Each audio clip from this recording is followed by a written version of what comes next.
Head coach of the Grambling Tigers, Coach John Simon.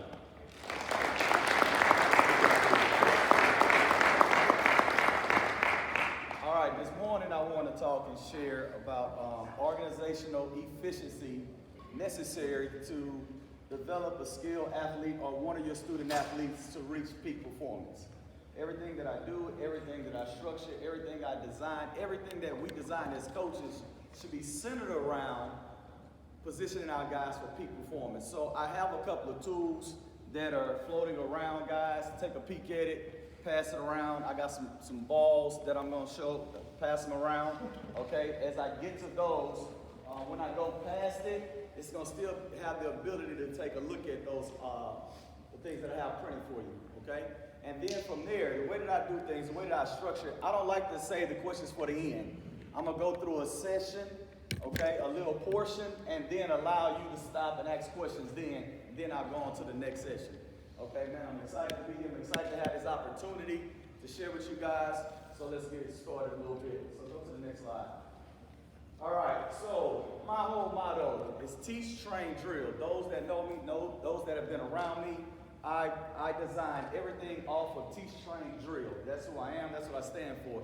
I had the opportunity to go back and get my master's back in 2010, okay? And I got my master's in coaching, in kinesiology with emphasis on coaching. And in there's a book that I took a course on, and it's centered around everything we do as coaches, around communication, student to athlete, peer to peer, around how you structure practice, around nutrition, around recovery, around everything, around your individual periods, how you lead up from your individual periods to group work to team, right? So it was a blessing for me. I dove into it. Obviously, we all have ideas of what we should be doing as coaches, but I went to school with those ideas, but then I was able to get some confirmation and get some corrections on some things that I believed in, some things that I thought. So today what I'm gonna do is I'm gonna go through, okay, my view of how we build our student athletes just through a game week. Okay, so this is probably gonna be a little different. Not gonna show you no football. You're gonna do what you do offensively. Andy, you're not gonna change based on what I say today, right? So I'm not gonna waste your time to talk about football. But what's important to us is our student athletes and how we get them to perform in our system and achieve peak performance. So go ahead to the next slide. So first thing as a college athlete, for us, for a college coach, the first thing we have to do is we have to identify, okay, the student athlete that we want.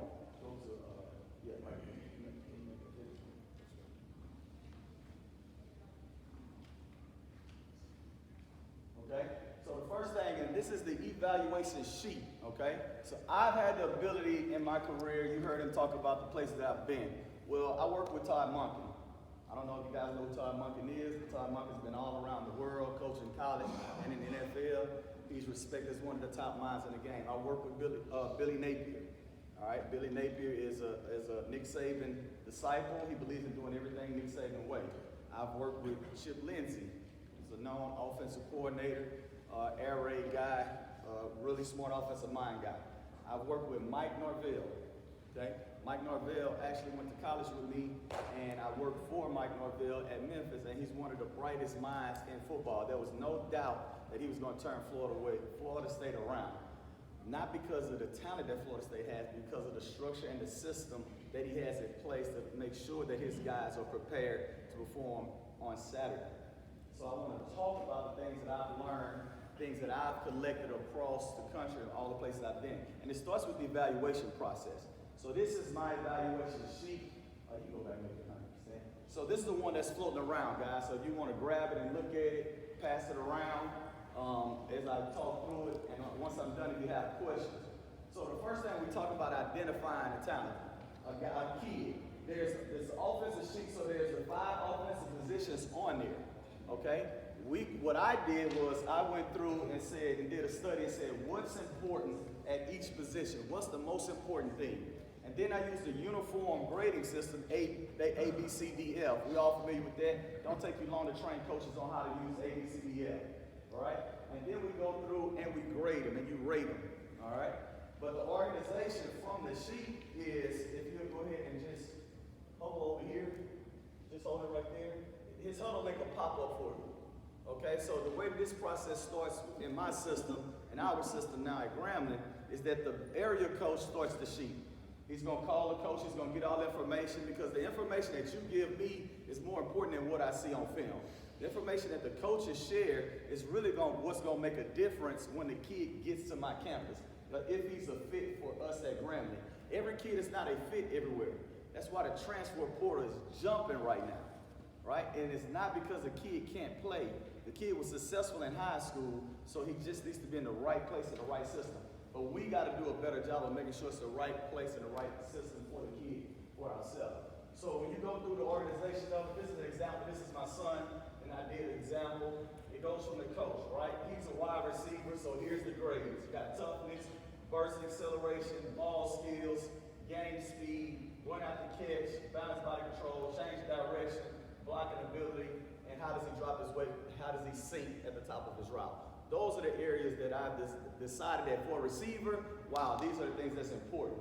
And if you look at it, for each position, it has different categories, right? And I want that area coach to grade that kid and decide if this kid is a fit for our program, if this kid fits our profile, if this kid will be successful here based off the information that we have. So we go from there, and then now you get to talk to the high school coach, okay?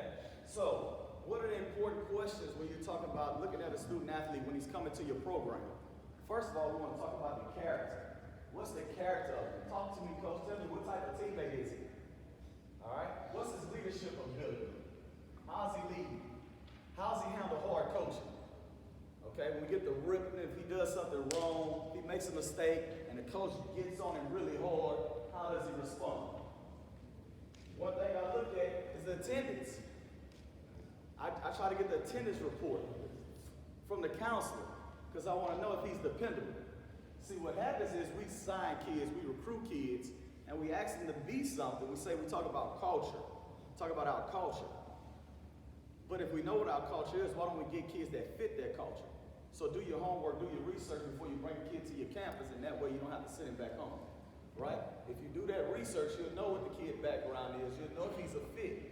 But we don't do our job as coaches, so a lot of times it ends up falling back on the kid. When I was a high school coach, and I worked at a South Dallas school, and I used to tell Coach, now don't bring my kid back and send him back because you said he's undisciplined, and he has these issues, or he has anger issues. I told you that when you signed it, right? So don't come back and bring my kid back and say, well, I thought he was going to change. No, that's not for you to think. All right? Either you have a plan for the kid, or you're okay with the issues and the liabilities that the kid have, or you're not. All right, here we go from there, right? We're talking about his academics. Is school important? What is his academic interest? Life after football, what does he desire to be? Then his work ethic. What's his football IQ? His instincts. How does he train? How does he practice? Okay? I want to look at practice film when I look at a kid. I told the coach the other day, I said, when you're out, stop running all these schools. Spend a little time with the coach. They really like the kid. Watch the last team period of the kid at practice. Watch it. It'll tell you a lot. How's the kid in the weight room? His toughness, his physicality. Does he play, hurt, injury? Other sports, what is his offers? And then it goes from there. That's the area coach responsible for getting that information. Then the form goes to the position coach. The position coach has an opportunity to share what he thinks about the kid and says if the kid is an offer or take or whatever his rate is on the kid. Then it goes to the coordinator.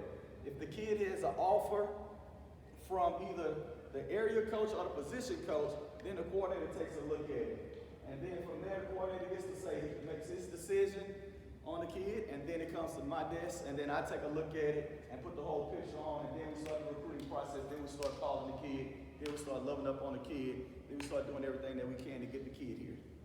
All right, go back up to the right. Then on the top of it, if you hover over where his name is on the Twitter, all right, then his Twitter page is gonna pop up. Then we get to go in and dig in a little bit and see what the kid is about. Okay, see his background. That helps us to have some information to say we either want the kid or we don't want the kid, or it gives us a little insight on who the kid is when we're recruiting the kid, what the kid likes. Okay? All right, so now, let's go to the defensive eval. So that's the offensive eval sheet. And then we have the defensive positions. Then we have the defensive positions, right? Same thing. All the different categories that we deem that's important in evaluating that position. Okay? Is this my system? Nah, but this is 15 years of being in this business, being with some of the brightest minds in the game, and developing my own sheet that fit what I thought would flow really good. One of the sheets that I use to be able to identify guys. And I know Billy Napier was a big evaluation guy. If you ever dealt with him at UL, it take him about 3 years to offer your kid. Your kid probably be at another college by the time you offer him, because he's gonna really go through a long process of digging and knowing what the kid is.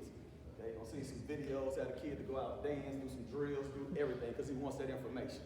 All right, but different plans work differently at different places, depending on where you are. So you gotta make sure that your plan is tailored to where you are. Okay, but the same thing for the defensive guys, and then we go from there. Any questions about the eval sheet? It's passing around. Anybody got any questions? If you have it, and just pass it around if somebody else wants to look at it. I'm gonna pause for questions. Are those, like on the cornerback, you got toughness, instinct, are those in any particular order? Or? No, they're not in any order. That's just the most top, I think it's maybe 8 of them, 8 to 10 categories that we deem as really important in the evaluation.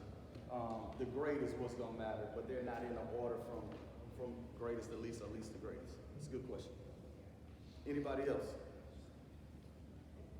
All right, so now that we've identified the kid, now the kid is here, all right?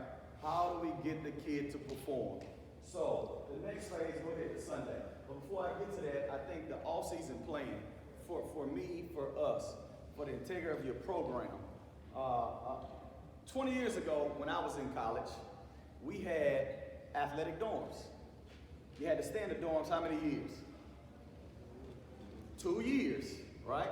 That meant you had a relationship, you had lived in the same building with 75% of the team. Every player on the team had a relationship with 75%, right? Because you had been with an upperclassman, then you was, at one point you was upperclassman with a lowerclassman. All right, by the time you're in year 3. Well, NCAA said there's no more athletic dorm. So now your kids are all over campus. All right? Then NCAA, well, schools say, well, they don't have to stay on campus 1 year. So now kids are just in groups and they're all over campus. They don't have relationships. So what I realized in the study is that your off-season program, the offense versus defense, all right? Competition, offense, defense, right? So then you start practice. It's offense, defense. Then you start talking about academics. What's the offensive side GPA? What's the defense GPA? Okay? Then we get ready to go eat a meal for pregame. How you break it up? Offense, defense. Then we get on the bus. Offense, defense. There's a divide that we're creating in the team when we're trying to create a culture of team. So in my opinion now, and the way I see it is, that has to change because these kids are not going back to the same dorm. The locker room, how's your locker room split up? Offense, defense, right? You're destroying relationships within the team. 20 years ago, it was okay. Why was it okay? Because we all went back to the same dorm. We all broke bread together, whether we were offense or defense. But now everything is in competition, offense and defense. And now I see the guys, we have guys that in game week, when we're getting prepared to play a game, our guys get more excited to compete against the offense and the defense, going against each other. And it's really not in the spirit of us getting ready to prepare for the game. It's in the spirit of we're trying to beat them because they suck. That's what it has become. So in identifying that, how do you break that up? So I'm going back now that I got the guys here. Okay, now we have them in groups. I'm creating teams. Okay, you got eight workout groups. You have four a day, 2 groups in each. 2 teams. They're going to be broken up with offense and defensive players in each group. When we have competitions, those teams are going to go together. The locker room is going to be numerical order. because we're not doing any more offensive defense. There's a divide that's been created in us trying to create organization. All right? The bus is not going to be offensive defense. Meals is not going to be offensive defense. We got to break that up because we don't have the dorm that we had 20 years ago to keep the guys together. So I know I rambled a little bit, but let's get to the important stuff. So now, the structure of your practice, okay, and the off season. Off season, you have the integrity of who your Tigers. We have big Tigers, which are linemen, and we have skill Tigers. New guys that come into the program are Cubs. All right? One of the most frustrating things for me as a student athlete, as well as a coach, is when we have a new kid that just showed up, walk on, first day, and we give him gear and put him in the groups, and he's running with the team, and the whole team is getting punished because this kid does not know what to do, or does not know our standard. Is that the kid fault, or is that a system flaw? To me, it's a system flaw. That kid should have to earn the G. That kid should have to earn the right to train with the big dogs, with the Tigers. So that's how you create the integrity in your program, okay, as it relates to the Tigers. You got a young group, your freshmen coming into high school, they got a freshman group, right? They learn how we stretch, how we warm up, how we do things, and when they show you that they can do it the right way, then they get to graduate, okay? So now, the structure of a Sunday's practice. I believe that Sunday is a family day. Our kids are going to be able to go to church. Our kids are going to be able to spend some time with their family on a Sunday. They won't have access to the building until after 3 o'clock. Okay, coaches won't come in until after 3 o'clock. Have opportunity to be with your family. But from there, the whole structure of practice is to recover the guys on a Sunday, get their mind back right, get the corrections fixed. But how do you grow your young guys? So Todd Monken said, when we took the job at Southern Miss, he said that these guys hadn't been to a bowl game in 3 or 4 years. He said, when you go to a bowl game, I think you get, 18 practices? 18 practices. He said, so you do the math, that's how many practices they're behind with the people that they're competing against. That's why bowl games are so important, to get the extra work, the extra development, right? So on Sunday, Mike Norvell was big on this as well. On Sunday, the guys that do not play on Saturday, they scrimmage on Sunday. Full tilt, pads on, live scrimmage. And I said, wow, why? Because they're getting the extra reps. This is a time that you can coach these guys up that usually don't get the attention during the week. It keeps them locked in because they know that they're preparing for something. And they got 4 games that at any point they can show you that they're ready. And now you can play them in the game. All right? That's how you strengthen your program. That's how you build a program. We're talking about organizational efficiency to achieve peak performance with your student athletes, but also within your program. So now you go from there, that's the corrections, that's a Sunday, and then at 7 o'clock you have a family dinner. You bring your families in, you bring the wives in. My wife is helping on the camera today. Give her a hand, thank you. She's up. All right. You bring the wives in, you bring your team in, and you break bread. I believe anytime your team leaves for an extended amount of time, when they come back to the house, we break bread together. Okay? Get a chance to eat. It's just a special bonding moment. Okay? Go ahead to Tuesday. All right, Tuesday structure. So now I'm talking about the structure of practice, and I'm going to talk about individual drills a little bit. I'm going to touch on it. Okay? So how do you structure a practice? What's your view? What's your vision of structuring a practice? Obviously, my view, my vision, I'll give you mine. We're going to go in. And in whatever is essential to the success of your position has to be focused on every day. That's your EDD, your everyday drills. Okay? So I'm going to talk about, I got running backs and I got receivers. So up here I have a water ball. Okay, y'all can pass the water ball around. Okay, get a feel for that. All right, a water ball for running backs to train ball security. Talk about teach, train, drill. First of all, there's a proper way to hold a football. Okay, let me see that. One of my pet peeves, I'm going to go ahead and get that out of the way. One of my pet peeves about running backs, okay? When you do your ball security drills, okay? Teach, train, drill. So you do a ball security drill, and you have a guy holding the ball, and he's fighting off a guy while another guy is grabbing at the ball. Any of y'all ever did that drill? Okay? If he did that in a game, what would you say? He's being tackled, right? He's fighting off a guy, and the guy's trying to grab the ball. What would you say? Everybody's gonna be on the sideline shooting. 2 hands, protect the ball. But he's doing the drill that you've been teaching, that you've been training, right? So I don't believe that you do drills as it relates to ball security that would not be effectively used into a game, okay? This ball was never created, the shape or the design of this ball was never designed and created for you to be able to protect it with one arm. And there's another grown man trying to grab you. It's not, okay? So there's a technique, you see everybody in the country using it now, it's the crossboard technique, all right? I can take you all the way back to 2012, we started introducing the crossboard technique. I was at Southern Miss, we went 9 games in a row without a fumble. I was at Arizona State, we went over 1,000 carries in 3.5 years without a fumble. If you train it the proper way and kids buy into it and they utilize it, all right? But this is one of the major tools that I use. It's a water ball. It's about 7 pounds, so when they're warming up at practice, what does it train?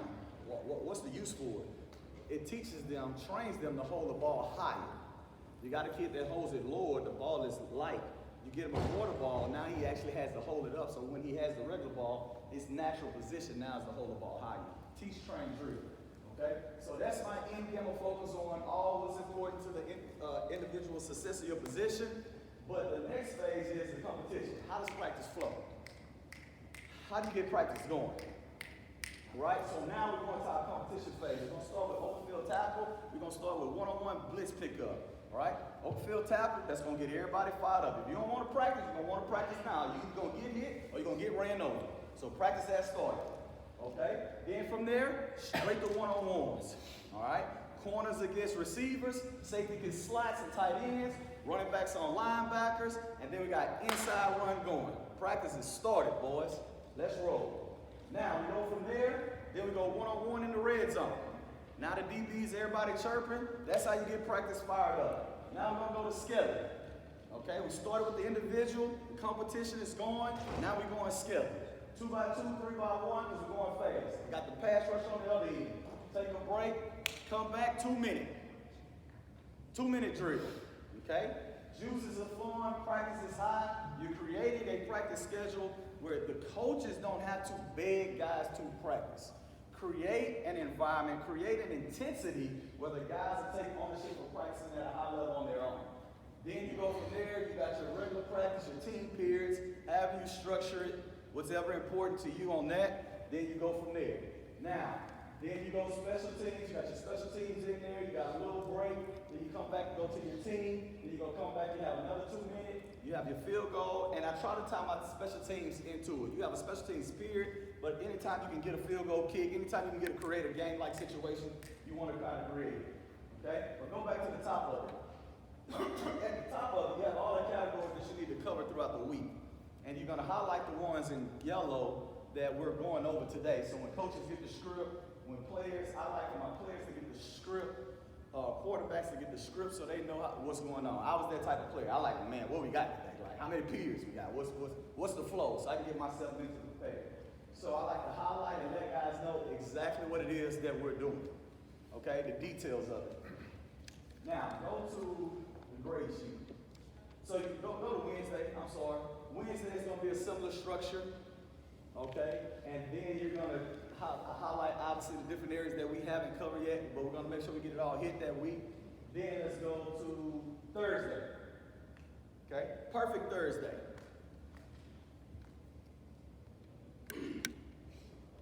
Mike Norvell is one of the best when it comes to preparing guys to play. And this is why I believe why.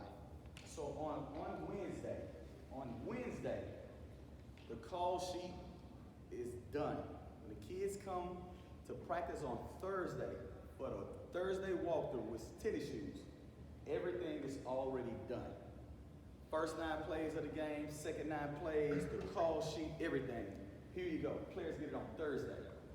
That gives them all day Thursday, all day Friday, all day Saturday. Then you start off Thursday with a walkthrough.